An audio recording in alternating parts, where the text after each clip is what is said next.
Hello, Veronica Spriggs here, and I hope you're in a holiday mood because today I'm going to show you how to create your own holiday greeting cards. You can create a very personalized greeting card by using your own family photos or holiday portraits, or you can create a generalized card using beautiful stock photography or perhaps your own digital photography. Either way, you're going to create a stunning card, and I'm going to show you how that's done. We're going to begin by creating a new file, and we'll do that by going to File, New, and we're going to create a 7 by 5 card that's 7 inches wide, 5 inches high. Your resolution, be sure to set at 300 pixels per inch, and make sure that your background contents is set to transparent. Select OK. Very first thing we're going to do to begin creating our greeting card is to add our background image. Now, I have 3 papers that I'm going to be using, and I'll show those to you. Now, because our card is 5 by 7, or should I say 7 by 5, we want to make sure that we resize our background papers to 7 inches as opposed to 12 inches, which they are now. We're going to go to Image, Image Size, and you can see it's set to 12 by 12. We're going to change that to 7 inches wide. You don't need to worry about the height. And select OK. Now, please make sure that you're doing this on a duplicate of your original file. You don't want to resize your original files. Okay?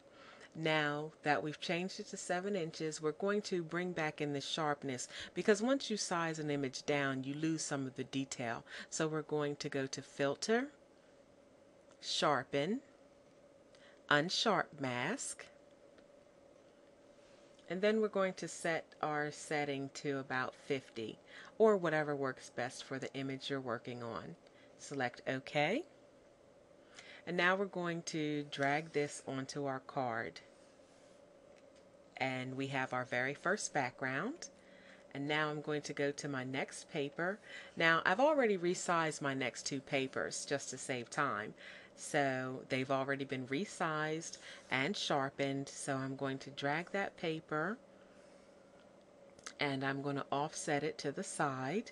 I'm going to come in here, double click, add a slight drop shadow just to add a bit of dimension and show the separation since our colors are very similar. And select OK. Now I'm going to go to my last paper, which you can see is a very nice light background, and I'm going to drag that layer as well. And this time I'm going to position it beneath the last paper that I added. I'm going to go over to my selection tool, choose my rectangular selection, and I'm going to drag out and create a nice border effect for the center of my card. I'm going to right click, layer via copy, delete the original background. Now select on my layer, grab my move tool and make sure that's positioned center like I'd like it. And that looks pretty good. Now we're going to go in and add a bit of detail, and we're going to do that by going to Stroke. Set your stroke to a point of about 40, and you could go in and change this color to a color that coordinates with your card, and that looks pretty good actually. Or optionally, you could go in, and what I'm going to do is go in and change from color to gradient, and I'm going to choose a nice metallic gradient and select OK. Now I'm going to come over here to my gradient, and I'm going to click right here on this little triangle, right click and choose Create Layer. Now you can see that my gradient is on its own layer. I'm going to right click and duplicate that layer, and then I'm going to set that layer to Overlay. And now you can see that I have a really bright golden tone to my gradient. Turn back on my original layer. I'm going to double click and go back into Stroke, This time I'm going to set it to about 6 or 7 pixels. I'm going to go with 6. And then I'm going to go in and choose one of the colors with my eyedropper tool from my card. I'm going to boost that up so it's a little bit brighter and it really highlights and creates a nice accent for the border there. That looks great, so I'm going to choose OK. Zoom in a little bit so you can see what I've done here. You see I've got a nice gradient and a nice stroke around my original border, and that adds a nice accent. Now our card has really come together very quickly. We're going to go in and spruce it up with some elements. And here I've chosen to work with a cluster frame. This is going to save me a lot of time as all the elements have already been artfully arranged. All I need to do is drag my frame onto my card, pull it up to the top layer, and now I'm going to show transform. Holding down my shift key, I'm going to drag my slider to resize this down a bit, just to a nice scale that fits nicely on the card. And I think that looks good, so I'm going to hit apply. Zoom up a little so you can see that. Okay, now I'm going to add a little bit of a drop shadow.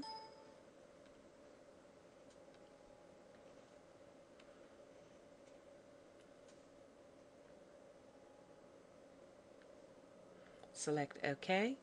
And now what I want to do is create an opening for our photograph. So I'm going to go over to my polygon lasso tool and I'm going to select around my photograph. If I were using a cleaner style frame, one that didn't have so many accents on the inside, I could just use my magic wand and click inside the frame. But as you can see, I'd still need to go in with this particular frame and clean up a little bit more. So I'm going to use my polygon lasso tool. I'm going to go in a bit further than the opening of the frame, and the reason I'm doing that is because I'm going to be cutting into each one of these layers, and sometimes when there's a drop shadow applied to your papers or other elements that you're going to be needing to cut into, that can leave a bit of the shadow inside the frame, and we don't want that. So just make sure that you select enough extra around the edge of your frame. Now I'm going to go over and select on each layer, and pressing my delete key, I'm going to click each layer, hit delete, and you can see that now I'm opening up my frame.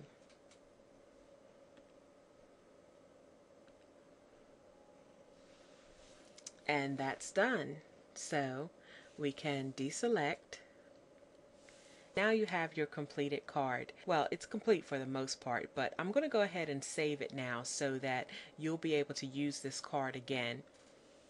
So we want to be able to file, save as, and we're going to save it as a PSD. You can see that I already have it saved here as holiday PSD, and what that does is it saves your frame as a Photoshop file and it preserves all the layers that you were working with originally, so that when you open this card up again the next time, you're going to be able to go in and re-edit, maybe add different elements or different papers, change the colors, add new text or what have you.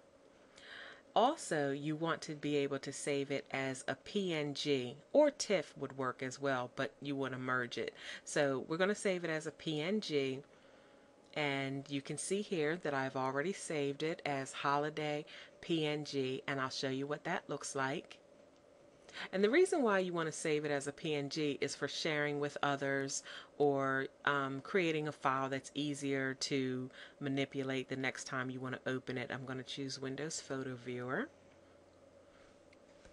And here you can see what the file looks like once it's been saved.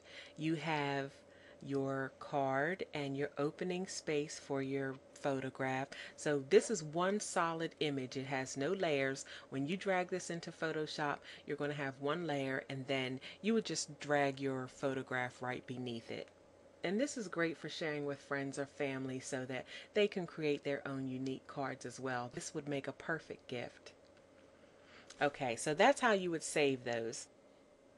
Now let's go in and finish our card. I'm going to go in and add a photograph to my card. And I'm just going to drag it in and make sure it's beneath my frame. And I'm going to position my photograph above my frame. This time I'm going to use only the candles because I think that would make a lovely card as well. And to transform or rotate my photo, I'm going to go to Transform, Flip Horizontal, and then I'm going to rotate my image just a tiny bit to make the candles appear a bit straighter, and I'm going to make them a little bit larger by holding down my Control key and dragging my bounding box outward.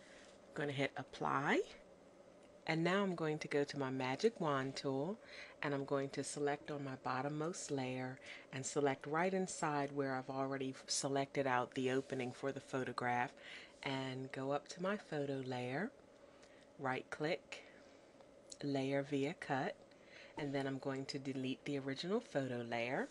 And now you can see I have my greeting card. It's pretty much complete, but I'm going to customize it just a bit more with a little bit of text. And I'm going to be using some word art by Kimber Cat Designs. She was offering this as a blog freebie for the holiday season, and hopefully by the time you see this video, she'll still have it available for you. I'm going to drag the word art onto my greeting card and go to Show Transform, and holding down my Shift key, I'm going to scale it down to size.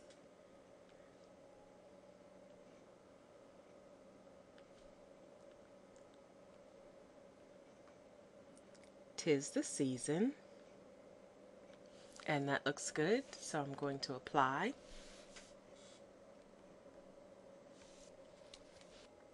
And now I'm going to show you how to customize your text a little bit.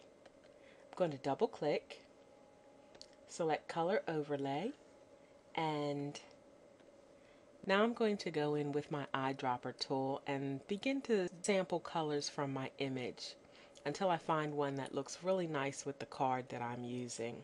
The red looks really nice. Also, I think this green might be really nice as well. And it looks great. But now I'm going to show you a different option. Instead of going with a color overlay, I'm going to go to my styles panel, and here you can see I have some glitter styles. Now I'm going to show you what the glitter looks like. You can see it adds a nice festive holiday sparkle, and you can find glitter styles in pretty much any digital scrapbooking store. These are styles, so they were made for Photoshop, but a lot of the times you can find glitters that are also saved as PNG or JPEG so that you can use them in other programs as well. And here is my text with the layer style applied. Now I'm going to go in and add a little bit of a drop shadow just to make it stand out a bit more. And I'm also going to add an outer glow.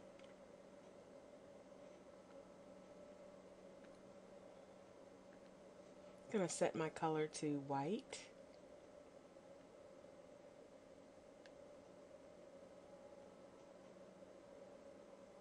And make that stand out a bit. And select OK. And there you have the completed holiday card. That is lovely, and your friends and family are going to love it, and they'll really thank you for taking the extra time to create something special specifically for them. I hope you've enjoyed this tutorial. Happy holidays, and we'll see you again for the next one.